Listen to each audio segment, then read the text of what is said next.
नमस्कार विद्यार्थियों। अभी अपन पहले वाले उस लेक्चर में लक्षणा को देख रहे थे।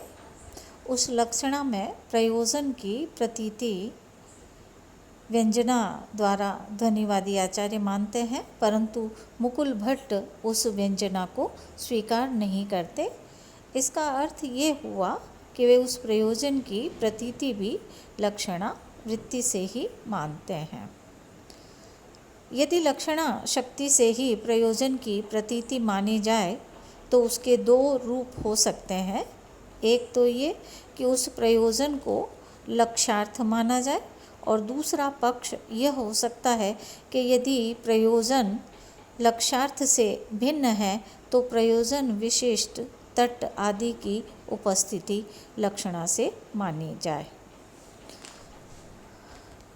संभवतः मुकुल भट्ट का भी अभिप्राय यही है कि वो उस प्रयोजन विशिष्ट तट की उपस्थिति में लक्षणा मानते हो, परंतु मुकुल भट्ट ने इसका स्पष्ट निर्देश नहीं किया है।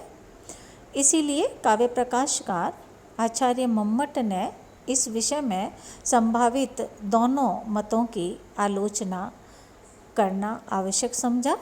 इसलिए उन्होंने अपनी अगली कारिका 16 से 18 तक इन 3 कारिकाओं में इन दोनों संभावित पक्षों की आलोचना की है। इस खंडन का अभिप्राय यही है कि जब मुकुल भट्ट प्रयोजन को लक्षणा का प्रयोजक मानते हैं तो उस प्रयोजन की प्रतीति अभिधा या लक्षणा से होने का कोई मार्ग न होने के कारण उसकी प्रतीति के लिए उन्हें व्यंजना भी अवश्य माननी चाहिए। इसी अभिप्राय से काव्य प्रकाशकार आचार्य मम्मट लिखते हैं, यस्य प्रतीतिं माधातुं लक्षणा समुपास्यते फले शब्दैकगम्ये अत्र व्यंजनान्परा क्रिया। यस्य जिस प्रयोजन विशेष की प्रतीति आधातुम कराने के लिए लक्षणा समुपास्यते लाक्षणिक शब्द वृत्ति में लक्षणया शब्द प्रयोग, इस प्रकार की व्याख्या होने से यहाँ लक्षणा शब्द का अर्थ लाक्षणिक शब्द ही करना उचित है। तो यहाँ इस पंक्ति का तात्पर्य यही है कि यस्य जिस प्रयोजन विशेष की प्रतीतिम आधातुम प्रतीति कराने के लिए लक्षणा समुपास्यते लाक्षणिक शब्द का आश्रय लिया जाता है। फले शब्दैकगम्ये अत्र व्यंजनात् न अपरा क्रिया। अनुमान आदि से नहीं अपितु शब्दैकगम्ये केवल शब्द से गम्य फले उस फल के विषय में व्यंजनात् व्यंजना के अतिरिक्त न अपरा क्रिया अन्य कोई व्यापार नहीं हो सकता। अर्थात प्रयोजन प्रतिपिपादयिशया प्रयोजन विशेष का प्रतिपादन करने की इच्छा से लक्षणा से शब्द प्रयोग शब्द का प्रयोग किया जाता है। तत्र वहाँ न अन्यतः तत् प्रतीति वहाँ अन्य किसी साधन या उपाय से उस प्रयोजन रूप अर्थ की प्रतीति नहीं होती है, तो अपितु तस्मात् एव शब्दात् उसी शब्द से होती है। न च अत्र व्यंजनात् रीते अन्यः व्यापार और उसके बोधन में शब्द का व्यंजना के अतिरिक्त और कोई व्यापार नहीं है। तथाई इसी बात को स्पष्ट करने के लिए कहते हैं, क्योंकि न अभिधा समयाभावात् संकेत ग्रह न होने से न अभिधा वृत्ति उस प्रयोजन का बोध नहीं करा सकती। गंगायां घोषः इस उदाहरण में ये पावनत्वादय धर्माः जो पावनत्व आदि धर्म तटादौ प्रतीयन्ते तट में प्रतीत होते हैं, न तत्र गंगादि शब्दाः संकेतिता वे गंगा आदि शब्दों का संकेत ग्रह नहीं है, अतः अभिधा से उनका ज्ञान नहीं हो सकता। आगे आचार्य मम्मट प्रयोजन की लक्ष्यता का निराकरण करते हुए लिखते हैं, हेत्वाभावान न लक्षणा। हेतु अभावात, हेतुओं के अभाव होने से न लक्षणा वो प्रयोजन लक्षणा से बोधित नहीं हो सकता। अर्थात लक्षणा के जो प्रयोजक है मुख्यार्थवाद आदि, इन हेतुओं के न होने से या लक्षणा भी प्रयोजन की बोधिका नहीं हो सकती। मुख्यार्थवादादि त्रयम हेतु, ये मुख्यार्थवाद मुख्यार्थ से संबद्ध और रूढ़ि तथा प्रयोजन में से कोई एक आदि जो लक्षणा के तीन कारण हैं, वे तीनों यहाँ नहीं पाए जाते हैं। अतः प्रयोजक सामग्री के न होने से प्रयोजन का बोध लक्षणा से भी नहीं हो सकता।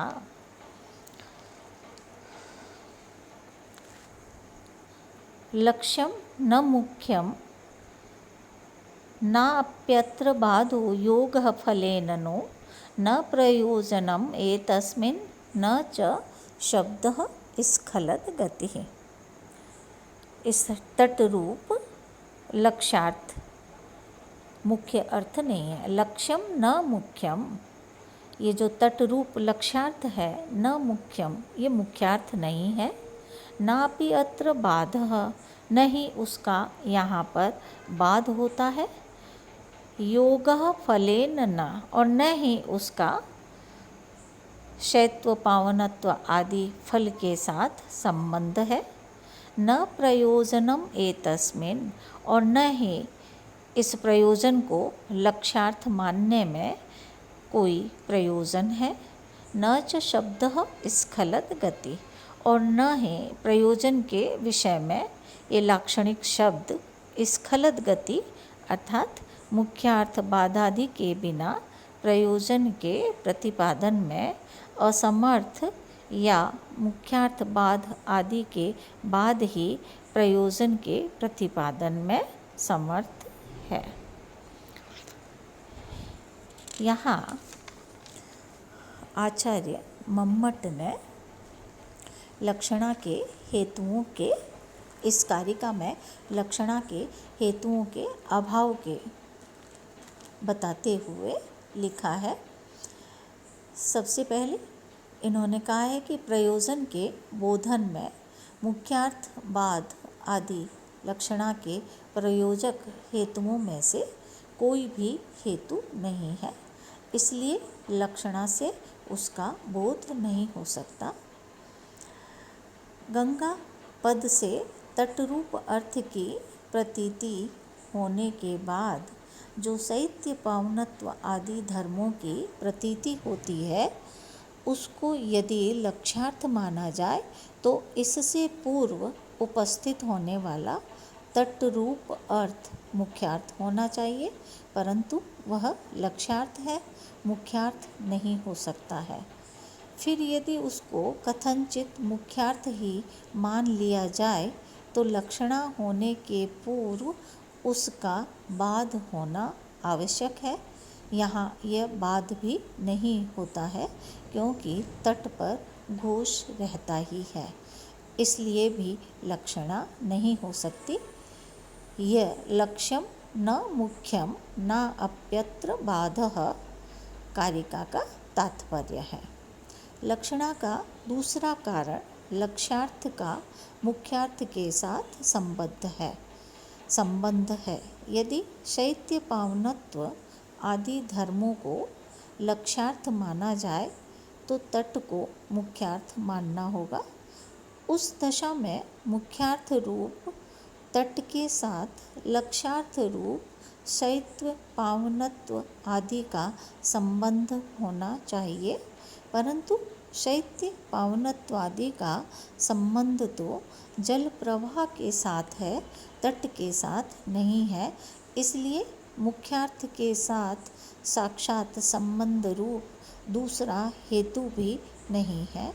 यह बात आचार्य मम्मट ने योगा फलेन नो इस कारिका के इस भाग से प्रतिपादित की है।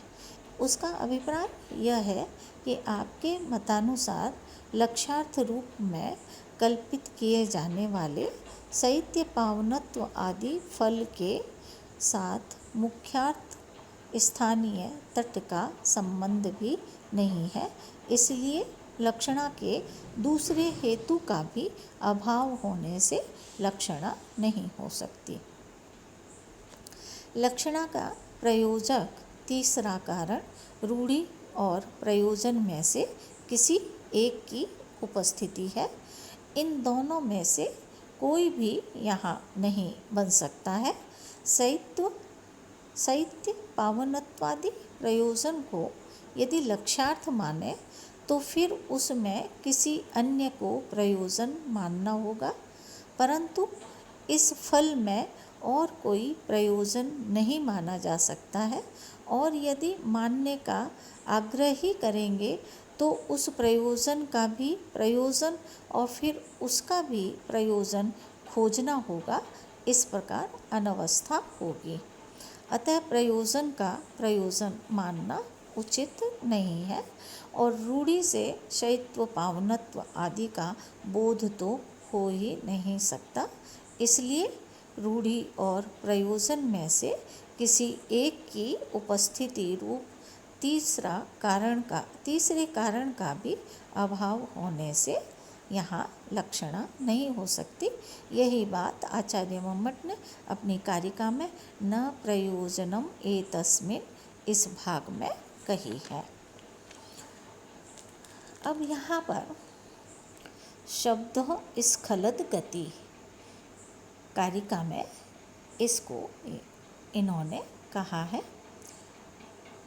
इसका तात्पर्य यह है कि यदि प्रयोजन को लक्षार्थ माना जाए तो उसके विषय में शब्द का स्खलद गति होना आवश्यक है, अर्थात मुख्यार्थ बाद आदि के बाद ही उस अर्थ का बोधन होना चाहिए। मुख्यार्थ बाद आदि लक्षणा के प्रयोजन हेतुओं के बिना उस शब्द से अर्थ की प्रतीति संभव न हो, तब उस अर्थ को लक्ष्यार्थ कहा जा सकता है। जैसे गंगा शब्द का लक्ष्यार्थ तट है। मुख्यार्थ बाद आदि के बिना गंगा शब्द तट का प्रतिपादन करने में असमर्थ है, इसलिए वह उस तट रूप अर्थ के बोधन में स्खलद गति है, इसलिए उसको लक्षणा से बोधित करता है। परंतु शैत्य, पावनत्व आदि प्रयोजन के विषय में गंगा आदि लाक्षणिक शब्द स्खलद गति नहीं होते हैं, अर्थात मुख्यार्थ बाद आदि के बाद ही वे शैत्यादि बोध नहीं कराते हैं, अपितु मुख्यार्थ बाद के बाद तो वे तट का बोध कराते हैं, और शैत्य, पावनत्व आदि धर्म तो बिना मुख्यार्थ बाद के ही अविनाभूत होने से गंगा शब्द के अर्थ के साथ स्वयं ही उपस्थित हो जाते हैं। इसलिए गंगा शब्द मुख्यार्थ बाद आदि के बिना भी उस शैत्यादि अर्थ के प्रतिपादन में असमर्थ नहीं बल्कि समर्थ है, अतः वह उस अर्थ के विषय में स्खलद गति नहीं है। अतः शैत्य, पावनत्व आदि प्रयोजन का बोध लक्षणा से नहीं हो सकता। उसके लिए व्यंजना व्यापार के मानने के अतिरिक्त अन्य कोई उपाय नहीं है। यह ग्रंथकार आचार्य मम्मट का अभिप्राय है। इस प्रकार प्रयोजन को लक्ष्यार्थ मानना संभव नहीं है। फिर भी यदि व्यंजना विरोधी प्रयोजन को लक्ष्यार्थ ही मानना चाहें और उसके लिए प्रयोजन में भी कोई अन्य प्रयोजन सिद्ध करने का प्रयत्न करें तो भी वह उचित नहीं होगा, क्योंकि उस दशा में वह दूसरा प्रयोजन भी लक्ष्य होगा। इसलिए उसके लिए तीसरे प्रयोजन की आवश्यकता होगी। फिर उस तीसरे प्रयोजन के लिए चौथे आदि प्रयोजनों की आवश्यकता होने से अनवस्था दोष होगा। यह अनवस्था दोष मूल का ही नाश कर देने वाला होता है। इसलिए अनवस्था भय से भी प्रयोजन को लक्ष्यार्थ नहीं माना जा सकता। इसी बात को आचार्य मम्मट ने अपनी कारिका में कहा है, एवं अप्यवस्था स्याद या मूल क्षय कारिणी एवं अपि अनवस्था। इस प्रकार की अनवस्था दोष आ जाएगा जो कि मूल क्षय या जो कि मूल क्षय कारिणी, जो कि मूल का भी नाश करने वाली होगी या मूल का भी नाश करने वाला होता है। तो इस प्रकार यदि प्रयोजन लक्षित होता है तो यह माना जाए तो फिर उस अन्य प्रयोजन से और उससे भी अन्य प्रयोजन लक्षित मानना होगा।